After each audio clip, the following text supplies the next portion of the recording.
Bonjour, je suis Christian Pradier, enseignant-chercheur, membre de l'IRMESEN de l'Université Paris 3.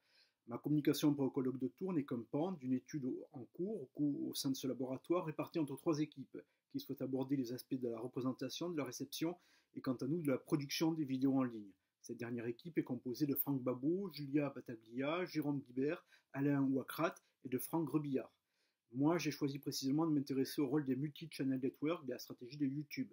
Il est assez nouveau qu'un genre d'agents intermédiaires apparaissent pour assister le travail des créateurs, en tout cas dans l'économie des services numériques. Il est donc pour moi question de savoir si le rôle de cet acteur est tout à fait marginal ou au contraire, si les décisions prises à ce stade peuvent influencer grandement l'évolution entière de la filière audiovisuelle construite autour de la plateforme YouTube. On peut finalement les comparer à des éditeurs qui, comme auprès des écrivains de livres, recherchent une intensification de la production la plus régulière possible. Et pour ceux qui sont familiers de l'économie politique et de la communication, on peut décrire l'économie ainsi de YouTube comme un mélange du modèle éditorial et du modèle de flow. Les autres questions que nous poserons sont: est-ce que la monétisation proposée par YouTube résume à elle seule l'étendue des pratiques des vidéastes? Ou bien est-ce qu'il est possible de proposer une typologie des logiques sociales de communication organisées autour de la plateforme?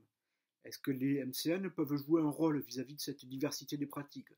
Est-ce qu'il y a une spécificité dans l'organisation du secteur des MCN en France, notamment vis-à-vis des autres secteurs d'activité auxquels ils se rattachent?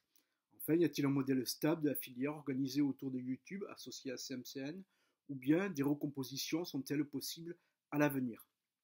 Je profite de cette vidéo pour vous montrer deux ouvrages pratiques qui m'ont servi pour bien comprendre l'utilisation de la plateforme.